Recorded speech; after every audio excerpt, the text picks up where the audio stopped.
Good evening. I'm Stephen Chard, Clerk of today's Joint Public Protection Committee.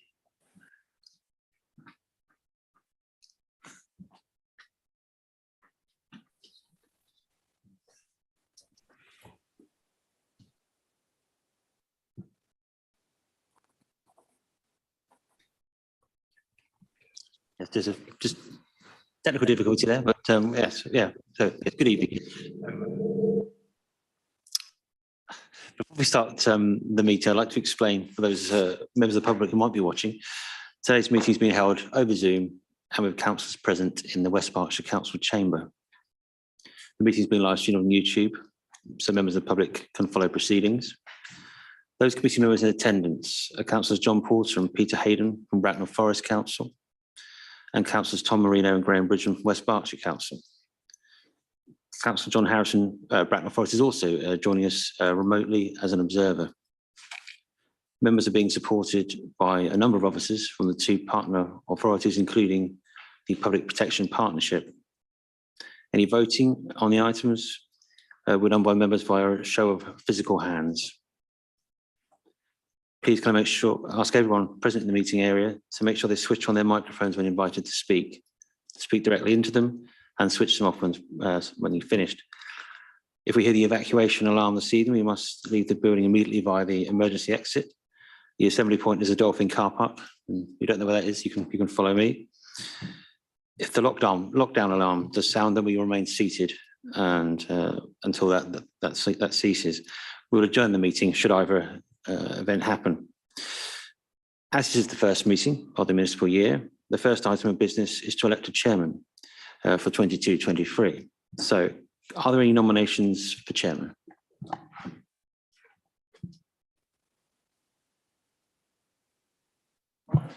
Thank you. I'd like to nominate Tom Marino as chair. Thank you. Councillor Hayden, does that find a seconder? Does indeed. Councillor Graham Bridgeman seconding. Thank you. I will therefore put that proposal to the vote. If members could indicate by raising their hands. That is unanimously carried. I can therefore declare Councillor Tom Marino is elected as our chairman for this municipal year. Over to you, Chairman. Great, thank you, Stephen. Before I start the meeting, just like to express my thanks to the outgoing chairman of the committee, Councillor John Harrison, and I look forward to working with you all on the committee. So item 2, apologies. Stephen, have we had any apologies? We have, Chairman. Apology received from Councillor James Cole. Councillor Bridgeman is here as his substitute. Councillor Harrison has given his apologies to the meeting. He is attending remotely, but as a remote attendee, he cannot vote. Therefore, Councillor Peter Hayden is here as his substitute. Okay, well, in that case, I'd like to propose from the chair that we suspend standing orders and permit Councillor Harrison to speak on any item that he wishes to comment on. Is there a seconder for that? Happy to second that, Chair. Okay, thank you. Ask members to vote by raising their actual hands. Okay. So moving on to item 3, the election of a vice chairman for the 2022-23 municipal year. So are there any nominations for vice chairman? Actually, from the chair, I'd like to propose John Harrison. Chair, I'd like to second that, please. Okay, are there any other nominations? No, so I'll put that to the vote. So can members please vote by raising their actual hands. Great, declare that Councillor John Harrison has been elected as the vice chairman for the 2022-2023 municipal year. So move on to item 4, the minutes. So members, are you willing to accept the minutes of the previous meeting as an accurate record? Have a proposer? Happy to propose that the minutes are accepted, Chair, as a true record. And a seconder? Chairman, happy to second. Great, thank you. So members indicate by raising their hands that they agree that the minutes can be signed as a true and accurate record.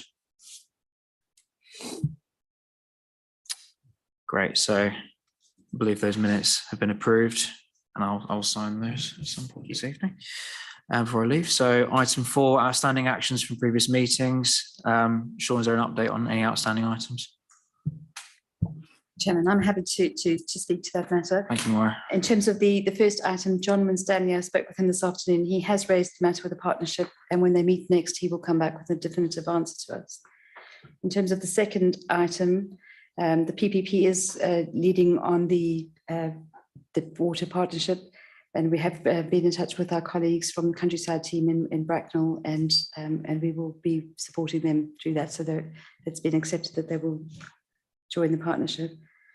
And the final matter was about the air quality, and Councillor Harrison asked at the last meeting about the differences between the 2020 and the 2021 stats.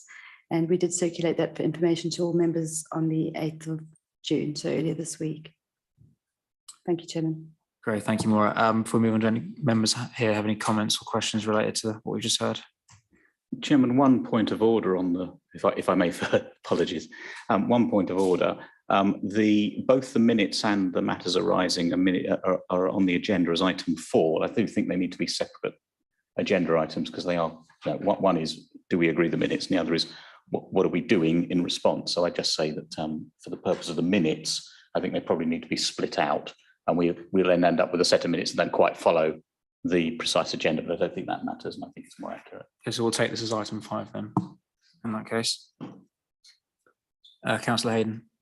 Thank you, Chair. It was just a question, because the use of electronic vehicles is it's getting noticeably greater and greater. Is it anticipated it will actually start making an impact on air quality measurement? Who wants to come back on that one? Chair, I will. Obviously, basically, there are different pollutants that are associated with vehicles. So, for example, nitrous oxide, which is one of the main pollutants associated with fossil burning fuels. Obviously, we would imagine over time, as electric vehicles become more and more prevalent, that those figures should start to fall. And in fact, actually, I know exactly where you're coming from in terms of the prevalence of vehicles, and I can see a time in the next sort of 10 years when it will be a completely different scene out there. There are other pollutants which we also monitor, for example, such as particulates, which is one of the things I think we've talked about in one of the papers tonight. So for example, we've got a major programme of monitoring very small particulates known as PM2.5. And there are a whole variety of sources of those particulates, including things like burning of wood, but also even things like tyres and things like that from vehicles. But certainly some of the pollutants are connected to the burning of the fossil fuels, and you would expect over time for that to fall significantly. Councillor Bridgman. Chairman, we have the actions arising as an agenda item. We've got 3. We've only got an update in respect of one of them.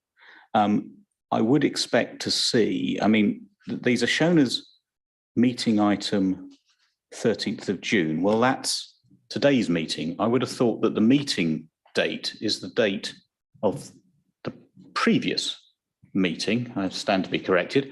And certainly in respect of other meetings we're involved in, we've made it very clear that we expect to see something in the update column, even if it's not quite happened yet or still needing to speak to so-and-so or whatever. So there is at least an update for every item on the agenda. So I'd simply make that comment about process. Okay, thank you, Councillor Bridgman. Any other comments before we move on to the next item?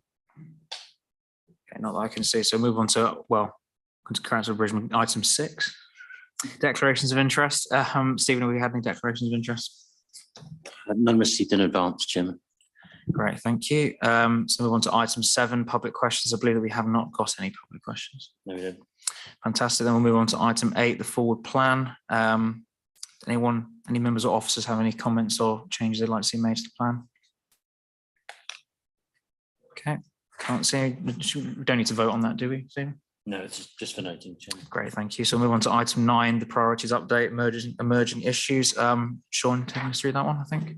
Yes, thanks, Chair. I will. I'll give a brief update to this paper if I may. So back in June 2021, we came to the committee with what we call the strategic assessment. So that is the assessment of the inputs, I suppose, into the service, and that gave the committee a set of priorities to consider at that meeting, which it did and approved.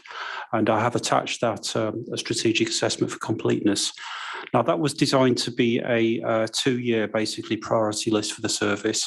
But we did say that we would come back basically with an update as to any kind of changes in priorities.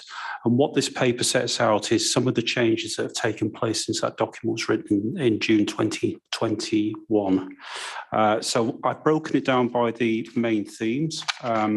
So the protection of health and well-being, safety, environmental protection, and protecting communities and so forth.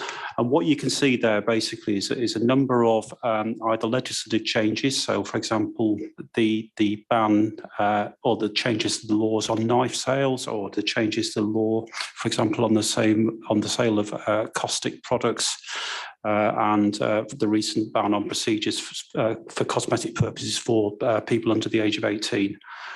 There is then also some proposed changes. So you've got proposals around implementation of the Environment Act 2021 and some of the targets around PM 2.5 and particulates that we talked about. And also some changes to the priorities in relation to some of the work that's now going on with other agencies, and in particular work around safer streets set out in the 7.2. And various other likely changes that are coming through as a result of bills that are actually going through Parliament, such as the Animal Welfare Kept Animals Bill and the Digital Markets Competition and Consumer Bill, which will in due course more than likely have implications for the service. The document also seeks to set out some of the issues that we may wish to consider as well as a committee and as a service, basically in the context of some of the things that are happening in the wider world, for example, the cost of energy. So it talks a bit in there about things like the resale of energy and also the accuracy of, for example, equipment that's used for the distribution of fuel and work that we may do in those areas. Finally, there is a discussion at 8, or a set of issues set out at 8 around effective and improving service delivery, and in particular, some of the issues basically around staffing that feature in other papers on this agenda tonight. There is a quick update on the single system IT system, which hopefully will come online later in the summer into the autumn, and that will be transformational, I think, really in terms of both service delivery to the end user, the consumer, as it were, but also in terms of our own efficiency within the service. Finally, there is a draft set of proposals in relation to performance data for 22-23 going forward. I think it's fair to say that there is still more discussion to be had about these, and we are planning to hold further discussions with members, particularly around issues such as targets. But what we've set out here is a set of measures of volumes and also basically proposed key performance indicators, which we feel that basically give a reasonable starting point for a representation of what the service is doing. Happy to answer any questions. Great, thanks, Sean. Before I invite anyone to speak on the item, just want to make a comment. Appendix B, the performance framework, which was marked as to follow on the agenda, was issued as a supplemental pack and was circulated to members on the 10th of June. I understand it's still a work in progress. I know that Bracknell members will be having a look at it on Wednesday. So are there any members who want to speak on this item?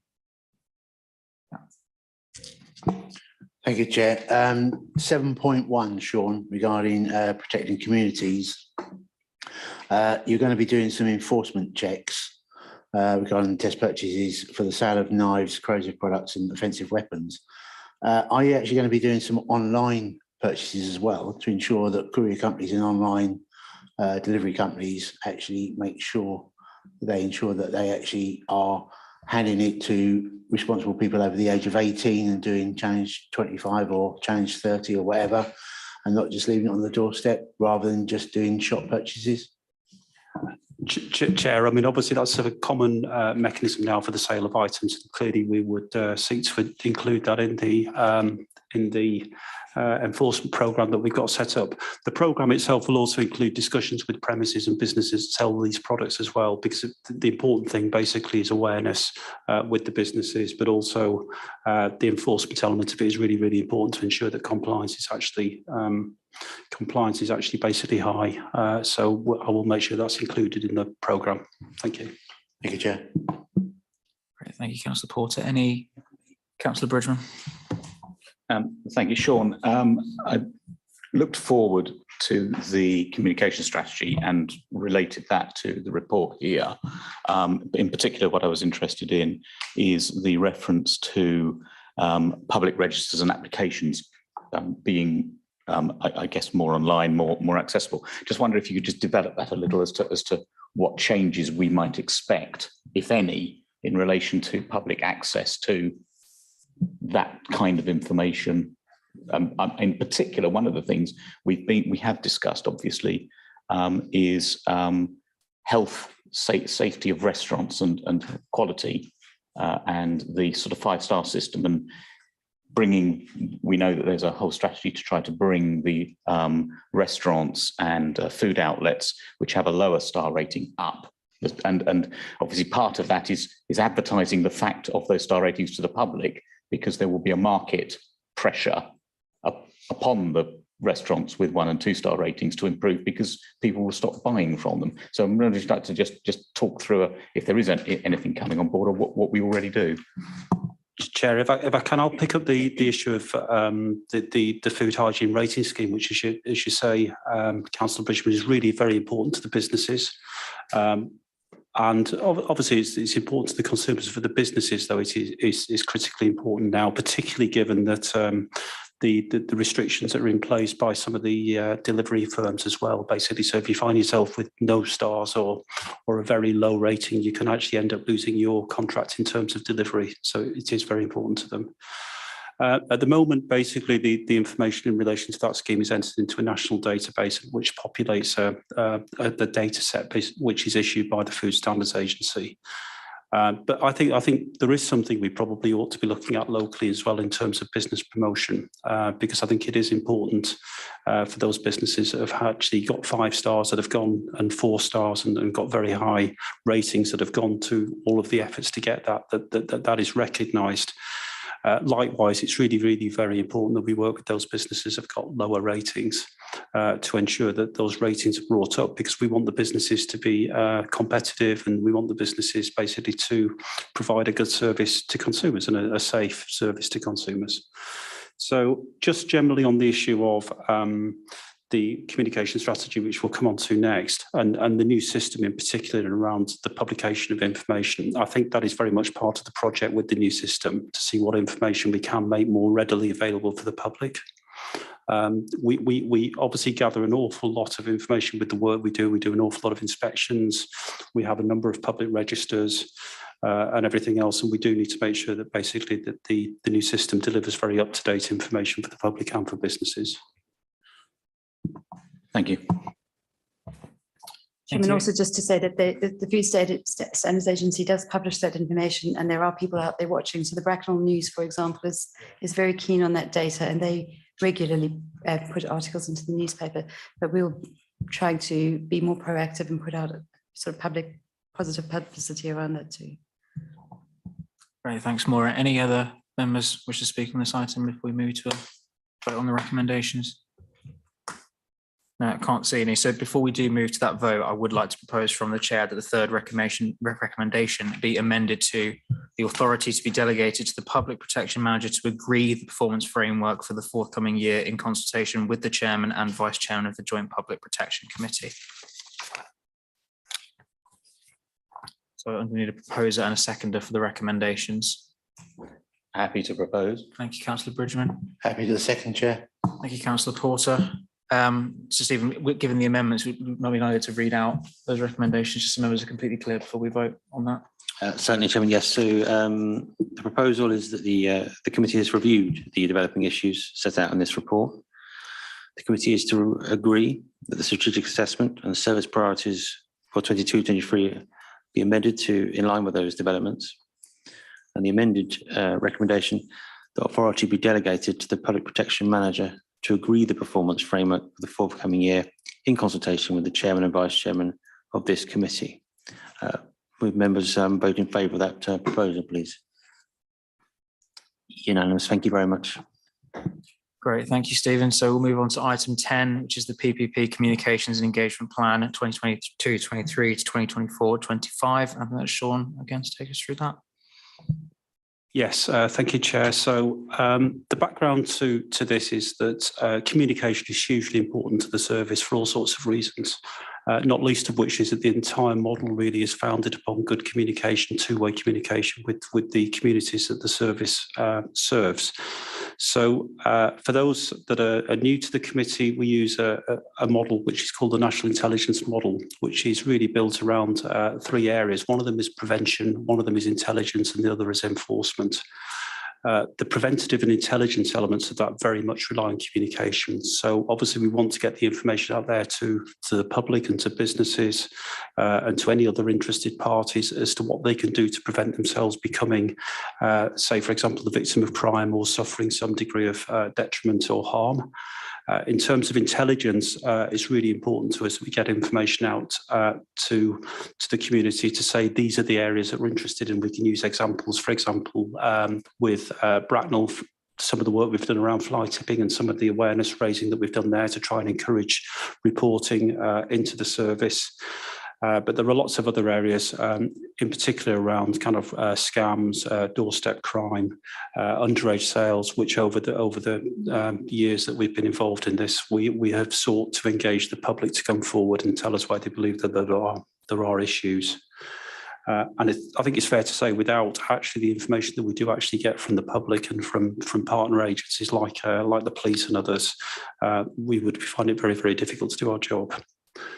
So, and finally, obviously, there is enforcement, and we've talked about highlighting enforcement actions and the value that can have on occasions in terms of acting as a deterrent, but also, again, raising levels of awareness of the issue at hand and hopefully, again, encouraging reporting.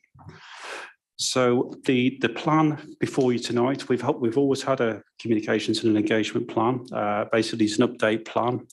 It's before really with, just to kind of update in terms of where we are with the two authority service, with the fact that we're into a new arrangement with Wokingham, and also reflect some of the changes to some of the routes that we've been using as well around communicating. So could I just, Moira, is there anything you want to add? This is your report, isn't it? No, nothing really to add, except to say that obviously the other element of communication is around engagement, and that's perhaps the area that we haven't been focusing on as heavily. So one of the drivers for this year is more around engagement. So we'll be attending quite a few of the public events, tagging in with the water partnership stuff. So our colleagues were out in Victoria Park this weekend, and there's a range of other activities both in Bracknell and West Berkshire that we will be attending to try and engage with our residents on a more one-to-one sort of face-to-face basis.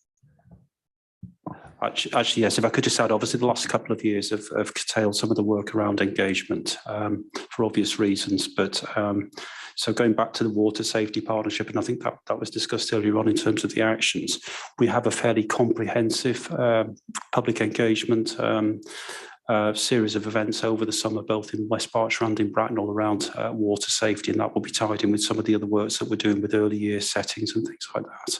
So there are face-to-face kind of engagements like the type of event in the park at the weekend and those ones planned in Bracknell.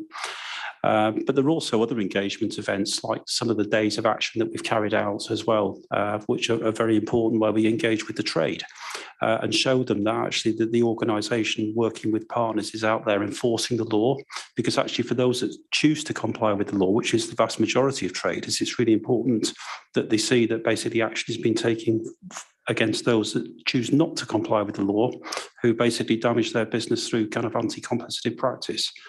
So the communication work that we do is important. It's important also internally. That's why we have things like the members' bulletin. That's why we have some of the communications that we have with staff as well. But particularly the members' bulletin, and we do intend to continue with that in the coming years, and perhaps even develop some of the strands of that as we work on particular projects like air quality and housing. So I'm happy to answer any questions, Chair. Great, thank you both. Members, wish to speak on the item. I can see Councillor Bridgman. Thank you, Chairman. A good report. Welcome what you've got there very much, and certainly agree that a number of these things are going to be rather important going forward. My question really, and I'm asking this question from the aspect of West Berkshire, but obviously I suspect that Bracknell have the same sort of piece of work. We have, as you'll know, corporate communications strategy with a corporate communications plan with portfolios holders identified month by month, showing what campaigns are coming up and so on and so forth. So I'm just making sure that this feeds into that as it needs to, so that there is synergy between the comms teams, and we're not stepping on each other's toes, and you're not coming out with some major comms piece at the same time as the other councils are coming. The councils are coming out with a major comms piece from some other bit, so that we don't dilute the message. That's a very good point, Councillor Bridgman. Yes, we do tie in with the corporate communications teams and the corporate comms plans, and in fact we have a reasonably, what I would say is a kind of well worked set of kind of agreements and protocols, not necessarily written down, but basically as to how we deal with certain things. So there are some things which are cross-cutting across all the two authorities in the partnership, or the three authorities. For example, if it's a trading standards matter, we have some things which are very, very local. For example, like the work that we do in Bracknell around enviro crime and fly tipping, which is something that's very local to Bracknell. There are similar things in West Berkshire, and those comms are actually quite often handled through the corporate comms teams of the organisations. Same with working with the corporate comm team around things like local prosecutions that relate to the area and things like that. So we will make sure, actually, I think the important point is that we do make sure that we share this updated actual strategy after tonight with those teams so that they can see where we're at. Thank you. Great, thank you both. Any other members wish to speak on this item? Councillor Harrison. Thank you, Chairman. Yeah, I think it's really important that we have a well worked out comms strategy, and actually I think the partnership has done really well in the past year or two, where I've been watching what goes on, because we get the press releases written by the partnership that come through our own comms team. I get a chance to see them. So if there were some local sensitivities, we can actually feed into that process before any problems happen. And the importance of communications with the wider public is well understood if we're to expect people to have confidence in our ability to enforce standards, trading standards and environmental crime issues. Then we need to tell them what we're doing. It's very important. We also need to keep up that communication internally with elected members, because our elected members need to be, and I'm not just talking about those ones on this committee, but those throughout the councils need to be as well informed about what the partnership does and those services delivered through the partnership as they do with other services directly delivered. And because they may not see the partnership officers every day, doesn't mean that they aren't working for us every day and out there doing their jobs. They just need to be understood, and councillors need to be able to speak with confidence about what it is the Public Protection Partnership does for our council.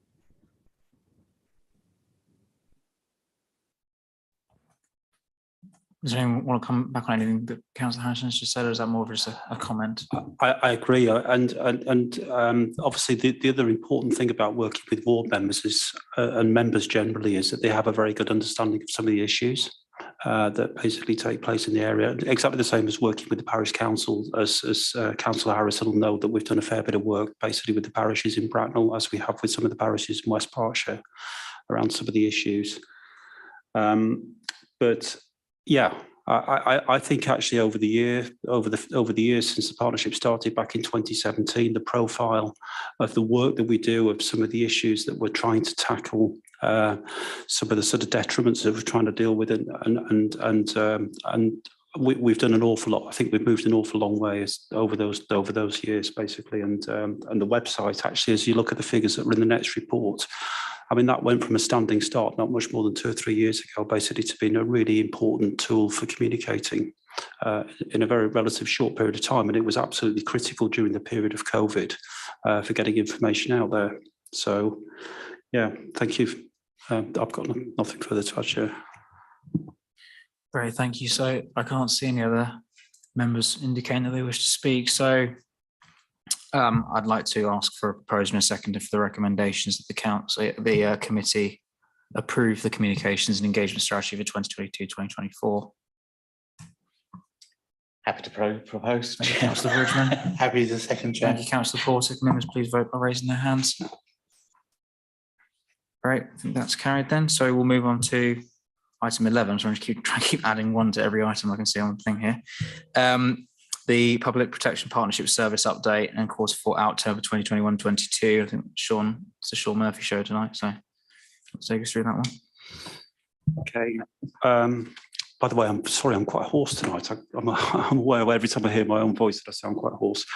So yes, I mean, it's a fundamental role of the committee basically to oversee the performance of the service. So, I mean, we talked tonight about setting priorities for the service. This is one of the other fundamentals, which is overseeing performance. So each quarter, the committee receives a report. Now, over the years, that report, certainly over the last couple of years, that report has become to contain an awful lot more narrative, basically to give members of the committee a good flavour of the type of work that's actually going on within the service that they oversee. There are the basics of the report are broken down by areas like finance, IT, where we are with HR, and I talked a bit about staffing issues earlier on. And then moves on to effectively the work that we're doing in terms of by team. So we're talking about what the work of the community team is, the commercial health and safety team, licensing, private sector housing, etc., etc. Moving on to section 21, there's a summary of some of the prosecutions that have been taken since the last committee meeting, and you see there's a whole range of those, and within those some quite serious cases as well, basically, that and some quite significant sentences that reflect the seriousness of those matters.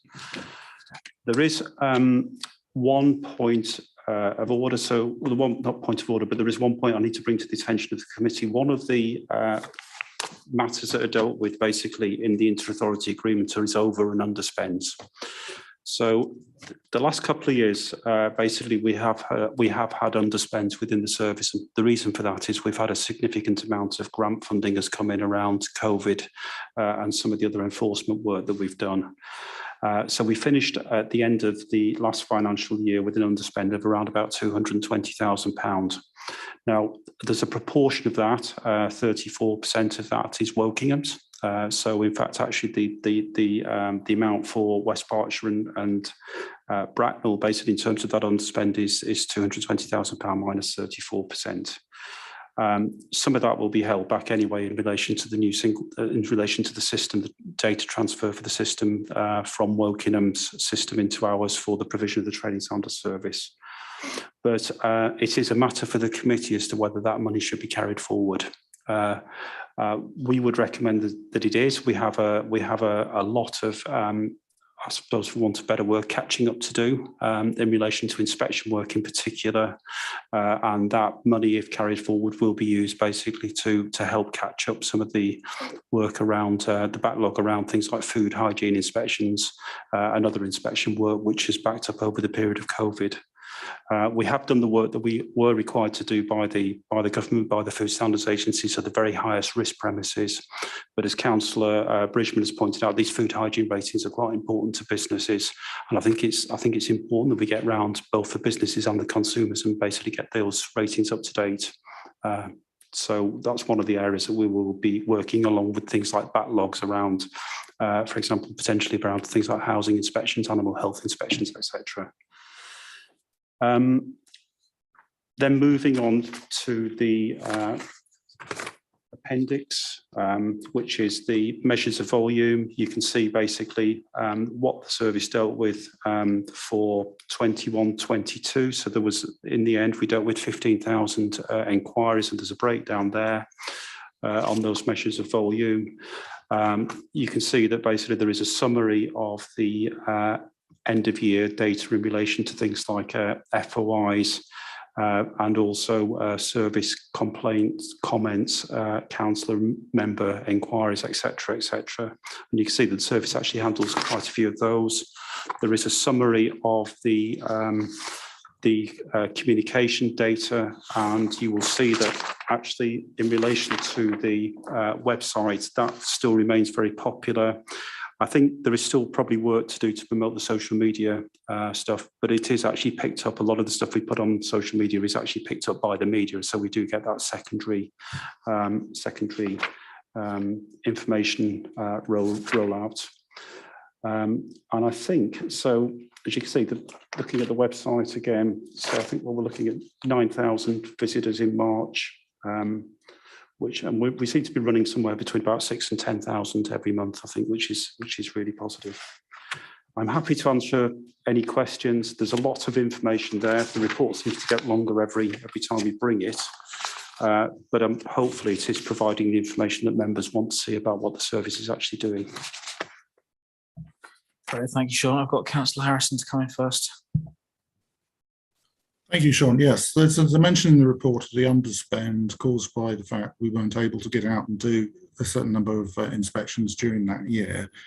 Now, presumably some of these food inspections may occur on premises every year. So is a proportion of that will be picked up with this year's inspections, and therefore inspections that have already been missed are basically, we might as well write them off and say we don't need to do 2 inspections where only the latest one really counts? Or is it the case that we have an awful lot of work to do? We need to actually hire additional staff in order to get through a backlog. In other words, if members were to say, we'd really like the money back, we don't want to carry that over, what would the effect be on service safety? So you're right to say that inspections are carried out against a risk profile, and some of those inspections will have been missed, I suppose, as you put it, forever, because time's moved on. Some of them basically will be, the premises may have gone, it may never have opened, but we still have a significant number. Now, I haven't got the number in front of me, but I'm quite happy to circulate that to members so they can see basically the backlog of those inspections. In terms of what would happen if the money wasn't carried forward, well, I mean, then we would profile the service and deliver what we could within the existing revenue budget. I mean, we actually have got some agency additional staff in at the moment assisting with some of the catch up. But obviously it's a matter for the committee, and we'd obviously come back and have a discussion about what areas we prioritise. But it's a matter for the committee. Thank you, Councillor Bridgman. Sean, one comment and one question. I'll start with a comment, which is, and I've regularly said to people who criticise decisions of judges, were you in court? Did you hear all the evidence? But having said that, to find the report that fly tipper in Bracknell was fined what I think is a fairly miserly £320 for fly tipping at a school site, I find that a bit, if we can just gee the magistrates and judges up to fine people a little more heavily, perhaps people would stop fly tipping. That's the comment. The question, Sean, is about what the proposal is. I find the English a little convoluted, just like you explained. We're being asked to agree carry forward of underspend with a view to mitigating service recovery. Well, promoting service recovery, I understand, but I can't quite understand how we're mitigating service recovery. Yeah, I mean, that's not the right word, is it? I think probably is the answer to that question, Councillor Bridgman. No, it is basically, it is, as you say, it is about, it's not mitigation at all. It's the wrong word.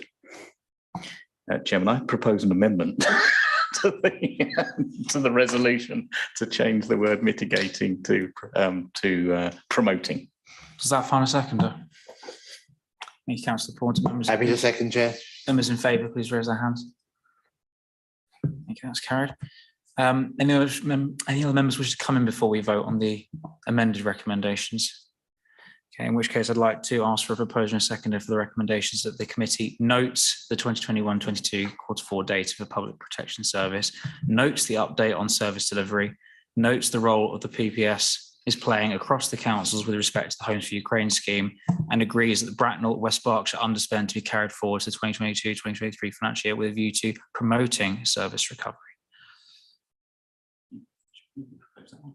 Okay, I'll propose it from the chair, in which case can I have a second? And I will second it. Thank you, Councillor Bridgman. Members in favour, please raise your hands.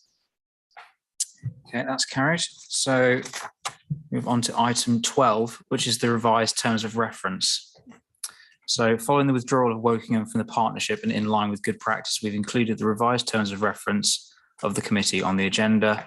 Do members have any comments on the terms of reference which we presented to West Berkshire Council for approval and inclusion in the constitution as the host authority?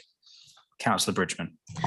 Chairman, as you may not be surprised to know, and other members may not be surprised to know, because we've discussed this before, that this, I suspect, won't be precisely what they look like when they end up in the constitution of West Berkshire, because we're going through a whole constitutional overhaul. What they will end up with is as an appendix to the overall rules for committees, with all the caveats and everything.